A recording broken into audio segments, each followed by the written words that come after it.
नमस्कार, मैं हूं राम प्रकाश राय। कांग्रेस में सियासी घमासान मची हुई है।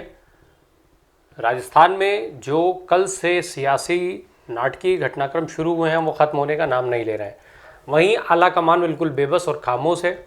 उसके सामने फिलहाल कोई विकल्प दिखता हुआ नहीं लग रहा है।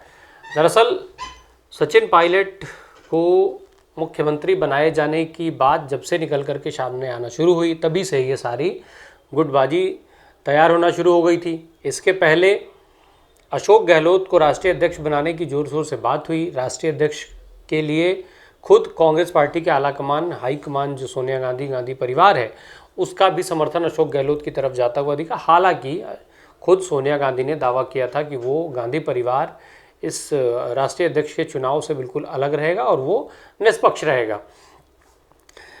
इसके बाद अशोक गहलोत की जो महत्वाकांक्षा है वो भी दिखी उनके बयानों के सहारे। उन्होंने बार बार इस चीज़ की बात कही। हालांकि कांग्रेस में खुद राहुल गांधी ने उदयपुर में ये अनाउंस किया था कि जब उनकी बैठकें हो रही थी कि एक व्यक्ति के पास एक ही पद रहेगा, इसको लेकर के चर्चाएं चल रही थी। पर अशोक गहलोत अपने बयानों से स्पष्ट कर चुके थे कि राष्ट्रीय अध्यक्ष के पद पर ये चीज़ें लागू नहीं होती हैं।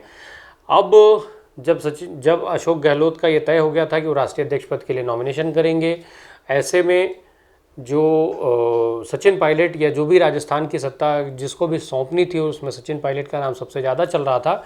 इसको लेकर के वहाँ पर विवाद शुरू हो गया है। कल से लगातार वहाँ पर कई सारे नाटकीय घटनाक्रम हो रहे हैं। वहाँ जो पर्यवेक्षक बना करके भेजे गए थे अजय माकन और मल्लिकार्जुन खड़गे, उनको विधायक दल की बैठक करनी थी।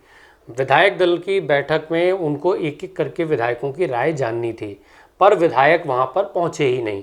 दरअसल जो विधायक हैं उन्होंने पहले ही संसदीय कार्य मंत्री जो हैं शांति धारीवाल, उनके घर बैठक की और उसके बाद वहाँ से बैठक खत्म करने के बाद वो सीधे जो विधानसभा के अध्यक्ष हैं सीपी जोशी, उनके यहाँ पहुँच गए और वहाँ जा कर के इस्तीफ़ा दे दिया गया। इस्तीफे में फ़िलहाल संख्या 92 बताई जा रही है। हालांकि ये भी खबर आ रही है कि 82 लोगों ने उस पर हस्ताक्षर कर दिया था, जबकि 92 वहाँ पर आवेदन। इस तरीके की एक नंबर्स जो हैं उसमें कुछ 10 नंबरों का डिफरेंस चल रहा है। 82 और 92 की बात लगातार हो रही है। अब जो पर्यवेक्षक है अजय माकन, उन्होंने इन सारे घटनाक्रमों को लेकर के बयान दिया है। उन्होंने ये बात कही कि विधायक दल की बैठक में एमएलएज का नहीं आना अनुशासनहीनता माना जाएगा। जो एमएलएज को बैठक करना था वो विधायक दल की बैठक में पर्यवेक्षकों के साथ वहाँ पे करनी थी, जबकि वहाँ पे नहीं गए। ये अनुशासनहीनता है। इसके अलावा जो ये बागी विधायक हैं जो ये मांग कर रहे हैं कि उनकी जो शर्तें हैं उनको रेजोल्यूशन में शामिल किया जाए, जबकि रेजोल्यूशन एक लाइन का होता है और कांग्रेस में सशर्त रेजोल्यूशन पास करने का कोई इतिहास नहीं रहा है। तो कुल मिलाकर ये जो चीज़ें हैं वो अनुशासनहीनता के तौर पर देखी जा रही हैं कांग्रेस पार्टी में फिलहाल इन पर्यवेक्षकों के हिसाब से। और अजय माकन ने भी कहा है कि वो आला कमान को इसको लेकर के रिपोर्ट करेंगे। वहीं जो ये विधायक हैं उनकी जो मांगे हैं, उनका कहना है कि 19 अक्टूबर के पहले वो जो है किसी भी तरीके से किसी भी बैठक में शामिल नहीं होंगे।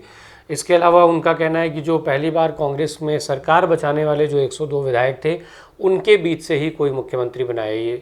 ये 2020 में जो घटना हुई थी उसका जिक्र कर रहे हैं ये लोग, जब सचिन पायलट के नेतृत्व में कुछ विधायक सरकार से अलग होने की बात कर रहे थे, सरकार के तख्ता पलट होने की बात हो रही थी। जब 102 विधायक जो अशोक गहलोत मुख्यमंत्री के पक्ष में जो खड़े थे, उनमें से किसी एक चेहरे को मुख्यमंत्री बनाए जाने की बात मांग हो रही है। साथ ही साथ इन विधायकों की मांग ये भी है कि सीएम तब घोषित हो जब कांग्रेस के राष्ट्रीय अध्यक्ष पद का चुनाव हो जाए और उसका जब अध्यक्ष घोषित हो जाए उसके बाद राजस्थान में मुख्यमंत्री की घोषणा हो कि मुख्यमंत्री कौन होगा।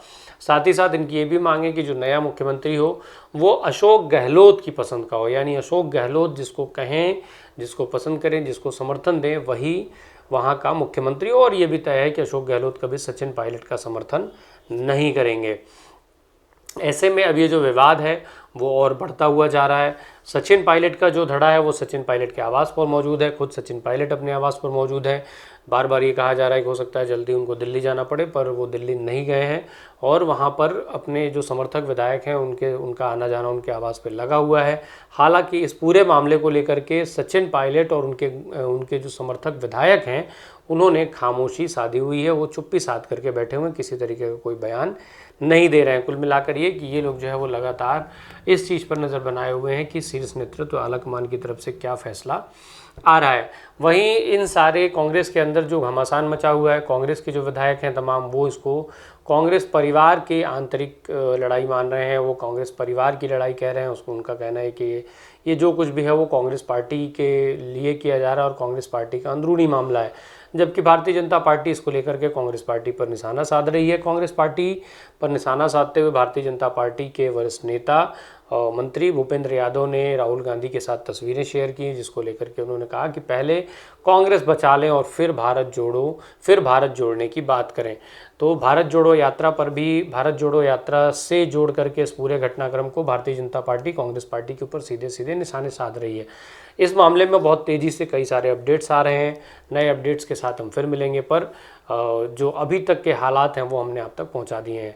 इसके ऊपर अब विस्तृत रिपोर्ट जो है, और हम आपको रात 8 बजे का जो एपिसोड होगा उसमें देखिएगा, उसमें और विस्तार से इन घटनाक्रमों पर बात होगी। बने रहिए हमारे साथ। धन्यवाद।